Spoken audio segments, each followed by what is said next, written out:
नमस्कार, स्वागत है आपका संसद टीवी पर। मैं हूं मनोज वर्मा और आप देख रहे हैं हमारा खास कार्यक्रम कैबिनेट दिस वीक।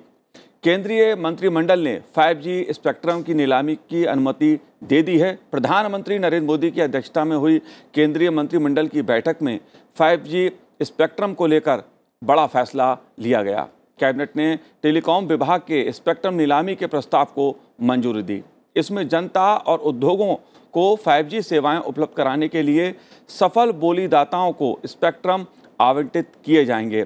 खासा महत्वपूर्ण फैसला है अगर मैं टेक्नोलॉजी की दृष्टि से बात करूं, क्योंकि हम लोग 4G 5G की बात करते हैं और इंटरनेट सेवाओं की बात करते हैं। जाहिर सी बात है टेक्नोलॉजी की इसमें बात आती है। खासा महत्वपूर्ण है देश की व्यवस्था के हिसाब से, आम जनता को क्या लाभ होगा, जो हमारा उद्योग तंत्र है उसको क्या लाभ होगा, इसको समझने की ज़रूरत है। मेरे साथ इस पर चर्चा करने के लिए स्टूडियो में मौजूद हैं संचार आयोग के जो सदस्य हैं, जो संचार मंत्रालय है भारत सरकार का, AK तिवारी साहब हमारे साथ हैं। AK तिवारी जी, आपका स्वागत है संसद टीवी पर। मैं आपसे जानना चाहूँगा, केंद्रीय मंत्रिमंडल का एक बहुत महत्वपूर्ण फैसला है 5G के नीलामी के संदर्भ में, स्पेक्ट्रम की नीलामी के संदर्भ में। कितना महत्वपूर्ण फैसला है, इससे क्या फ़ायदा देश को होगा? जी देखिए, आज जो मंजूरी दी है इसके कुछ सबसे महत्वपूर्ण बिंदु हैं। इसमें जो खासियत है इस कैबिनेट डिसीजन की, इसमें पहली बार देश में 2-3 बैंड ऐसे हैं, हाई फ्रिक्वेंसी के बैंड और लोअर बैंड, 600 मेगाहर्ट्ज, 3300 से 3600 मेगाहर्ट्ज और 24.25 से 27.5 गीगाहर्ट्ज, जो बहुत ही हाई फ्रिक्वेंसी का आता है। इन सभी को भी हमें ऑक्शन करने की मंजूरी मिली और ये पहली बार हो रहा है, ये ऑक्शन में ये फ्रिक्वेंसीज़ रखी गई हैं जी। इन फ्रिक्वेंसीज़ का 5G में बहुत ही ज़्यादा महत्व है एक्चुअली, और इनमें जो टेक्नोलॉजी डेवलप हो गई हैं उनमें 5G के खास 3 फ़ायदे होते हैं। एक तो ब्रॉडबैंड स्पीड, जो 4G के ब्रॉडबैंड स्पीड है उससे 10 गुना ज़्यादा है। दूसरा, लेटेंसी, जो एक जगह से दूसरी जगह सिग्नल जाने में जो देरी लगती है वो बहुत ही हद तक 10 मिलीसेकंड के क्लोज आ गया है जी। और इन दोनों चीज़ों का फ़ायदा क्या होगा कि जैसे किसी दूर दराज में बैठे हुए बहुत से यूज़ केसेस है 5G के इंडस्ट्री में और जनरल पब्लिक के लिए, कि रोबोटिक ऑपरेशन करना हुआ, अगर किसी को रोबोट से ऑपरेशन करना हो जी। कोई पेशेंट है लद्दाख एरिया में और डॉक्टर बैठे हैं मुंबई में, दिल्ली में, तो ये रोबोटिक ऑपरेशन सिर्फ और सिर्फ 5G and beyond, 5G 6G इन्हीं में पॉसिबल हो पाएगा। तो ये सारे, और फिर एंटरप्राइज बिजनेसेस हैं, enterprise automation, machine to machine communication, ये भी 5G का एक बहुत बड़ा USP है, मतलब जो एक महत्वपूर्ण क्षेत्र है। ये सभी चीज़ें 4G में पॉसिबल नहीं थी जी। तो जो हमारे आदरणीय प्रधानमंत्री जी का एक विज़न है डिजिटल इकोनॉमी देश की, वो $1 ट्रिलियन की होनी चाहिए, सिर्फ डिजिटल इकोनॉमी, उसमें 5G के बिना वो संभव नहीं है। और उसी दिशा में एक महत्वपूर्ण कदम है ये कैबिनेट आज डिसीजन। अगर मैं दुनिया की बात करूं तो दुनिया में ये जो टेक्नोलॉजी है कितने देशों के पास है, हम कहां खड़े हैं, और अगर ये 5G स्पेक्ट्रम की जो बात हम कर रहे हैं, ये अगर हम हासिल करते हैं, इस पर हम काम करते हैं, आगे बढ़ते हैं, तो हम आर्थिक दृष्टि से, व्यवस्थागत दृष्टि से कहां खड़े होंगे? देखिए, ग्लोबली करीब 60 कंट्री में पहले ही 5G आ चुका है, लेकिन अभी भी इसका प्रोलिफरेशन वर्ल्ड वाइड ग्लोबली वो उतना अभी हुआ नहीं है, जबकि उन्होंने लॉन्च पहले कर दिया। हम आज ये करीब 2 साल बाद हम इस क्षेत्र में प्रवेश कर रहे हैं, लेकिन इस 2 सालों में जो हमने, इसीलिए जो देश इस पे विचार कर रहा था, इस पीरियड में एक बेहतरीन काम ये हुआ है कि हम आत्मनिर्भरता के क्षेत्र में, जो प्रधानमंत्री जी का एक विजन है, आज 5G के लिए हमारे पास में core, RAN, end to end technology में कई कंपनियां, इवन CDOT हमारा जो एक रिसर्च एंड डेवलपमेंट का डिपार्टमेंट ऑफ टेलीकम्युनिकेशन का विंग है, TCS है, IIT चेन्नई है, इन सभी ने कोर डेवलप कर लिया है। रेडियो एक्सेस के BTSS जिसको आप बोलते हैं, इन सभी में आत्मनिर्भर अपना इंडिजिनस प्रोडक्ट आज डिज़ाइन हो चुका है, प्रोडक्शन की तरफ है।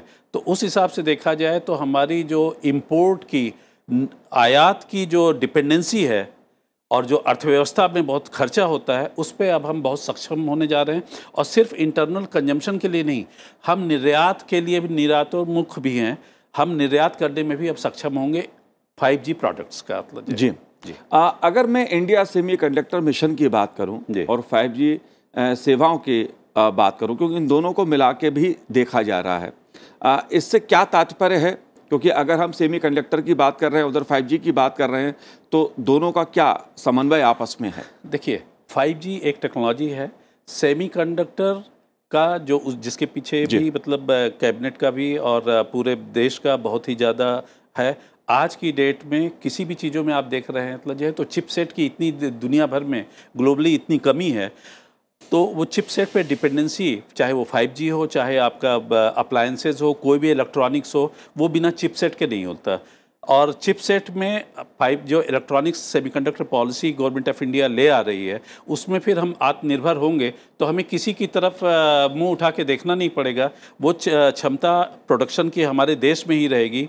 तो एक तो हम आयात का जो रेवेन्यू है वो बचत करेंगे, हम निर्यात भी कर सकेंगे, और इस चिपसेट के ऊपर के कारण हमारी ग्लोबली डिपेंडेंसी ख़त्म हो जाएगी और हम स्वनिर्भर टेक्नोलॉजी में ये इन सभी चिपसेट्स का जो है इस्तेमाल किसी भी इलेक्ट्रॉनिक्स में, चाहे वो 5G हो, चाहे 4G का प्रोडक्शन हो, चाहे इवन कार और सभी चीज़ों में सेमीकंडक्टर का यूज़ होता है, सभी जगहों पे उसमें हमारा आत्मनिर्भरता बढ़ेगी। तो ये आत्मनिर्भर भारत जो प्रधानमंत्री जी का एक विजन है, उसकी तरफ ये कदम है। मतलब 5G स्पेक्ट्रम की जो नीलामी है, उससे आत्मनिर्भर भारत को टेक्नोलॉजी की दृष्टि से भारत मजबूत होगा, चाहे हम आर्थिक दृष्टि की बात करें या टेक्नोलॉजी की बात हम करें। प्रधानमंत्री जी का टेक्नोलॉजी पे भी खासा जोर रहता है। लेकिन एक बात अगर मैं आम आदमी की दृष्टि से आपसे समझना चाहूँ, जाहिर सी बात है हम 4G 5G की बात तो करते हैं और जीवन में इसका उपयोग भी थोड़ा बहुत जानते हैं, समझते हैं, लेकिन 5G स्पेक्ट्रम की नीलामी के बाद जो भी हमारी व्यवस्थागत बदलाव होंगे, उससे आम आदमी को, क्योंकि आम आदमी का जो हमारी जो सेवाएं हैं उससे रोज सरोकार उसका होता है, कितना फायदा होगा? जी, मैं इस परिप्रेक्ष्य में सिर्फ एक बात कहूँगा जी, पिछला 2 साल हमारा पैंडेमिक में बीता जी, और पैंडेमिक में अगर कोई भी आम आदमी को भी देखा जाए उसकी रोजी रोटी के लिए और इवन देश की पूरी अर्थव्यवस्था के लिए, अगर ये टेलीकॉम इंफ्रास्ट्रक्चर इतना सुदृढ़ न रहा होता देश में, तो शायद हमारी अर्थव्यवस्था पे बहुत बड़ा धक्का लगा होता। उस पूरे पैंडेमिक के पीरियड में टेलीमेडिसिन हो या वर्क फ्रॉम होम हो, सभी कुछ कार्य ई कॉमर्स का हो, घर पे सामान मंगाना हो, सब कुछ हो, ये सभी सब 4G से हुआ। 4G आज की पीरियड में 98% पॉपुलेशन जो देश की पॉपुलेशन है वो 4G मोबाइल पे आ चुकी है। एरिया पूरा कवर्ड नहीं है, कुछ दूरगामी क्षेत्र हैं, मतलब लद्दाख के और कुछ और भी बहुत से एरिया हैं जहाँ पे अभी पूरी तरह से 4G नहीं पहुँचा है।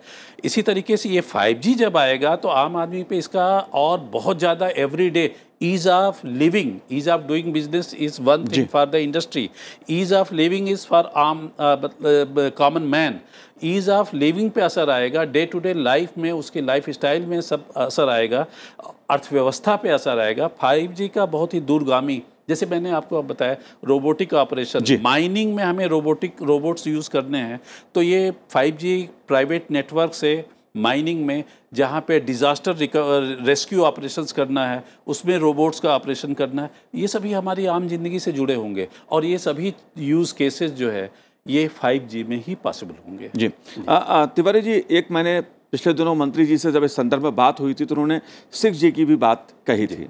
दुनिया के कई मुल्कों में 6G पर भी सेवाओं पर भी काम हो रहा है, हम 5G पर भी काम कर रहे हैं, इस टेक्नोलॉजी पर काम कर रहे हैं। जाहिर सी बात है 6G हमारा लक्ष्य है। 5G और 6G इसमें कितना अंतर है? क्या 6G की जो बात विजन देश का है, हम उस टेक्नोलॉजी को भी हासिल करें, उसको आप कैसे देखते हैं? देखिए, हर एक 2G 3G जनरेशन्स कहलाता है, G for generation, 2G 3G ये सब टेक्नोलॉजी का लैंडस्केप करीब 10 साल के लिए रहता है। सो अब ये 5G अभी लॉन्च हो रहा है तो करीब अगले 7-8 सालों तक ये 5G का वर्चस्व रहेगा। बट 6G पे दुनिया भर में काम शुरू हो गया है और हमारे अभी सरकार का एक मंतव्य है कि हम 6G में किसी भी तरीके से ग्लोबली पीछे नहीं रहेंगे और आज DOT और अन्य कई मंत्रालय जो है इस 6G पे वर्क स्टार्ट कर चुके हैं। हमारे यहाँ भी अपने दूरसंचार विभाग में 6G technology innovation group form हो चुका है। हम आईआईटी, प्रीमियर्स इंस्टीट्यूशंस, एकेडमिया और दूसरे रिसर्च संस्थान, एमएसएमई और स्टार्टअप सभी के साथ में 6G पे काम कर रहे हैं, जिससे कि जब तक ये 5G का कन्वर्जन हो 6G में, तब तक हमारे पास में समय से पहले ये टेक्नोलॉजी विकसित हो चुके और हम उसमें आत्मनिर्भर रहें, हमें उसमें किसी भी तरीके का आयात ना करना पड़े, रेदर हम निर्यात एक्सपोर्ट ओरिएंटेड रहें, ये हमारा लक्ष्य चल रहा है। हालांकि अभी 6G का स्टैंडर्ड डेवलपमेंट ITU में, यूनाइटेड नेशंस की जो संस्था है ITU, उसमें ये स्टैंडर्ड्स अभी बने नहीं हैं। 2026 तक स्टैंडर्ड्स फॉर्म होना शुरू हो जाएंगे और इंडिया डिपार्टमेंट ऑफ टेलीकॉम वो उसमें कंट्रीब्यूट लगातार कर रहा है जी। तो यही हमारा लक्ष्य जी। बिल्कुल, ट्राई की जो सिफारिशों की बात भी आती है इस संदर्भ में, उससे क्या तात्पर्य है इसका? देखिए, एक रेगुलेटर गवर्नमेंट ऑफ इंडिया ने बनाया और ये रेगुलेटर हमें किसी भी परिप्रेक्ष्य में, टेक्नोलॉजी या किसी भी डिसीजन में वो एक अपनी रिकमेंडेशन देते हैं। वो रिकमेंडेशन गवर्नमेंट ऑफ इंडिया में डिजिटल कम्युनिकेशन कमीशन, जो ये संचार आयोग है, संचार आयोग में उसका विस्तृत विवेचना होती है उन रिकमेंडेशंस की, और उसके अनुसार हम अनुशंसा करके कैबिनेट में भेजते हैं। ये एक प्रोसेस है, एडमिनिस्ट्रेटिव सेटअप है। तो ट्राई हर एक चीज़ पे स्टेक होल्डर्स का कंसल्टेशन वो ट्राई करती है। वो सभी जितने लोग हैं जिनको जो जुड़े हुए हैं इन क्षेत्र में, वो स्टेक होल्डर कंसल्टेशन ट्राई करके अपनी रिकमेंडेशन देती है और उस रिकमेंडेशंस पे हम डिपार्टमेंट ऑफ टेलीकॉम, दूरसंचार आयोग ये काम करता है जी। जो 5G स्पेक्ट्रम की नीलामी है वो जुलाई से शुरू होगी और 20 वर्षों के लिए ये नीलामी की जा रही है जी। ये 20 वर्षों का ही लक्ष्य एक क्यों रखा गया है इसमें? देखिए, स्पेक्ट्रम का बहुत ही शॉर्ट पीरियड नहीं होता, एक ग्लोबली 15-20 साल का ये एक पीरियड होता है जिसमें कि स्पेक्ट्रम जो दिया जाता है उस पर दूरसंचार सेवाएं चलती रहती हैं और अगला यही स्पेक्ट्रम अगले 6G का बेस बनेगा। जैसे जो 3G का स्पेक्ट्रम था वो आज डिस्कार्ड नहीं हुआ है, उसको जिसको बोलते हैं स्क्रैप नहीं किया गया है, उसी पे 4G आया और उसी पे 5G। कुछ नए बैंड, नई फ्रिक्वेंसीज आती रहती, जैसे हमने बताया कि 2 नई फ्रिक्वेंसी अभी आ चुकी हैं, हाई और millimetre wave and mid band. ये दोनों इस बार पहली बार हो रहे हैं। ये आगे 6G के लिए एक फाउंडेशन स्टोन काम करेंगे। तो सभी टेक्नोलॉजी, ये सभी फ्रिक्वेंसी 20 साल के लिए दिए जा रहे हैं। इसी 20 साल में ये 5G 6G पे ट्रांसफॉर्म हो जाएगा जी। A.K. तिवारी जी, आपने आत्मनिर्भर भारत की बात की, लोगों का जीवन कैसे सहज हो, सुलभ हो, उस संदर्भ में आपने बात की। जाहिर सी बात है, टेक्नोलॉजी के जरिए हमारे जीवन में एक बहुत बड़ा बदलाव आया है। कोविड के समय भी लोगों में किस तरह से जो हमारी इंटरनेट सेवाएं हैं या दूरसंचार सेवाएं हैं, उसके जरिए किस तरह से लोगों ने अपना जीवन व्यतीत किया, ये भी हम सब ने देखा। अगर मैं बदलाव की बात करूं तो आने वाले समय में लोगों के जीवन में और किस तरह के बदलाव की जी आप एक तरह का विजन लेके चल रहे हैं जी, किस तरह का आप लक्ष्य देखते हैं सरकार की सेवाओं के हिसाब से भी अगर मैं बात करूं? देखिए, सरकार की सेवाओं के हिसाब से एक हमारा लक्ष्य है, सबसे साधारण से साधारण अंत्योदय जो एक आदमी है उसको भी ये टेलीकॉम सेवाएं जो है, दूरसंचार सेवाएं, ये उपलब्ध रहें। तो ये पहला एक विज़न है। आप देखे होंगे और ग्लोबली हम ये बता सकते हैं, आज हमारे यहाँ डेटा रेट पर GB 10 रुपये है। इनफैक्ट 9.53 रुपये 53 पैसे एक एवरेज है कास्ट। ये इतना सस्ता डेटा रेट विश्व भर में कहीं भी उपलब्ध नहीं है।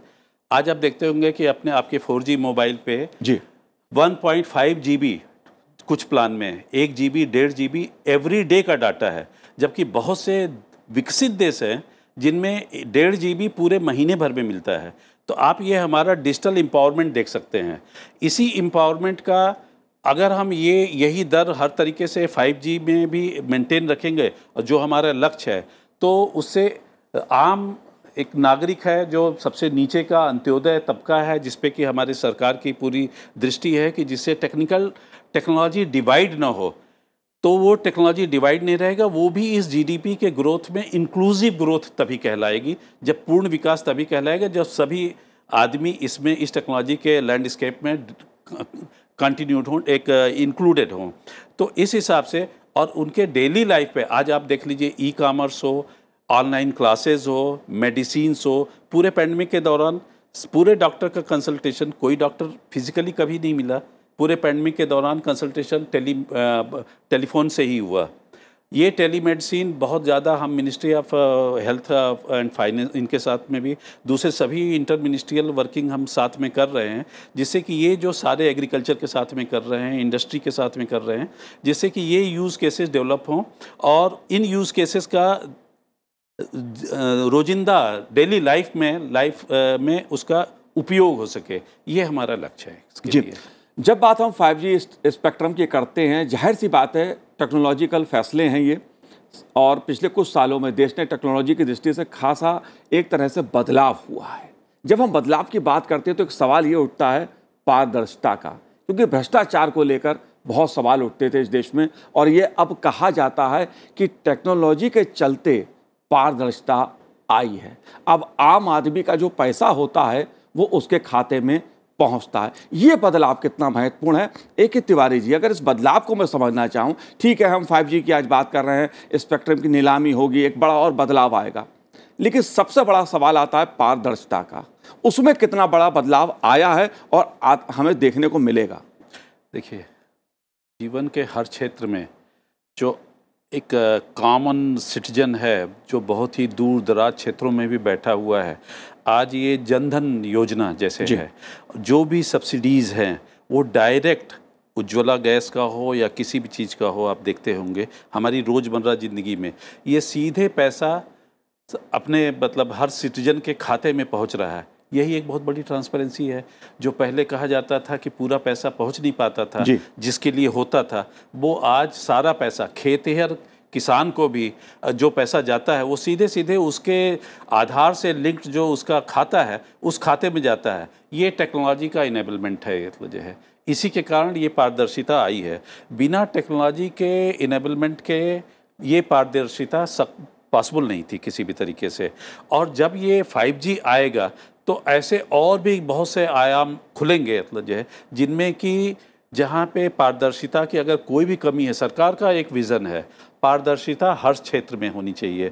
तो जितने भी इस तरीके के हैं, वो चाहे ईज़ ऑफ डूइंग बिजनेस या किसी भी तरीके का है, सारी चीज़ें आजकल ये टेक्नोलॉजी के कारण ही आप देखिए जितने भी लाइसेंसिंग के, दूरसंचार विभाग की बात करें, लाइसेंसिंग के जितने भी प्रोसेसेस हैं वो सब ऑनलाइन करते चले जा रहे हैं। और जिससे कि फेसलेस, आप इनकम टैक्स में भी आप देख रहे होंगे रोजाना सभी की ज़िंदगी में है faceless transaction, faceless deliveries, faceless filing of the return, इसी तरीके से faceless filing of the license. ये सभी कुछ जो है सिर्फ टेक्नोलॉजी इनेबल्ड है।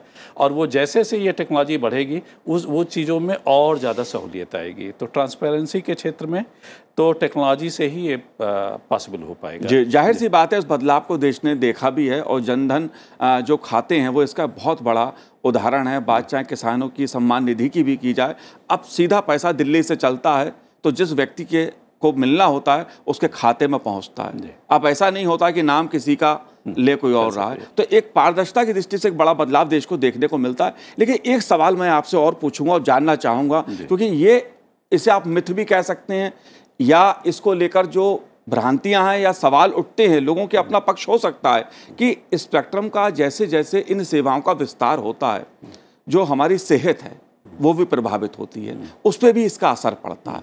इसमें कितनी सच्चाई है? देखिए, दो चीज़ें हैं जो किसी भी स्पेक्ट्रम का हो या किसी टेक्नोलॉजी का हो। टेक्नोलॉजी आज बिजली है, बिजली हमारी सुविधा के लिए है, लेकिन बिजली छूने से तो करंट भी मार सकता है। हमें एक सहज प्रक्रिया रखनी पड़ेगी, सेफ्टी हमेशा ऑलवेज फर्स्ट। एक भ्रांति ज़रूर रहती है रेडिएशन को लेकर के, जो कि जिसको बोलते हैं कि वेस्टेड इंटरेस्ट, उसके कारण है। अदरवाइज़ दुनिया में जो रेडिएशन EMF के लिए जो नॉर्म्स है इंटरनेशनल UN बॉडी का है, और जिसको कि ग्लोबली बहुत से देशों ने अपनाया है, उसका 1/10, उसका 10 गुना कम क्षमता पे भारत की टेक्नोलॉजी काम कर रही है ईएमएफ रेडिएशन के लिए। मतलब देश में किसी एक बीटीएस को जो जितनी पावर करता है, भारत में वही बीटीएस 10 गुना कम पावर, 10 गुना कम रेडिएशन देता है। इतना स्ट्रिंजेंट, जो इतना कड़क नियम जो है भारत सरकार ने अपनाया हुआ है, सिर्फ सेहत को लेकर के, लोगों की भावनाओं को लेकर के, सेंटिमेंट्स को लेकर के। इसलिए जहाँ तक सेहत का सवाल है, टेक्नोलॉजी का सेहत पे दूसरे तरीके से हो सकता है। टेक्नोलॉजी आज इतनी इनेबल्ड हो गई है, सब कुछ रिमोट से ऑपरेशंस हो रहा है। अब हम अगर अपनी लाइफ स्टाइल को सेडेंट्री रखेंगे तो वो हेल्थ पे असर है। लेकिन जहाँ तक रेडिएशन का जो है आपका जो तात्पर्य था, उसका इस मामले में मैं एश्योर कर सकता हूँ कि ये जो है हमारा इसके मापदंड इतने कड़क रखे गए हैं कि उसका यहाँ पे भारत के लिए तो कम से कम बिल्कुल सेफ है जी। और दुनिया जबकि ये मानती है कि 10 गुना ज़्यादा पे भी सेफ है, फिर भी हमने ये कुशन रखा है, मतलब उसको अपना मापदंड 10 गुना नीचे रखा है। जी, जाहिर सी बात है, जो 5G स्पेक्ट्रम के संदर्भ में, नीलामी के संदर्भ में केंद्रीय मंत्रिमंडल का फैसला है, वो टेक्नोलॉजी के बदलाव की दृष्टि से एक मील का पत्थर साबित होगा। देश में एक बड़ा बदलाव हमें टेक्नोलॉजी की दृष्टि से देखने को मिलेगा। AK तिवारी जी, आपने संसद TV से बात की, आपका बहुत बहुत शुक्रिया, बहुत बहुत धन्यवाद हमसे बात करने के लिए। तो आज हमारे इस कार्यक्रम में इतना ही, मुझे दीजिए आज्ञा, नमस्कार।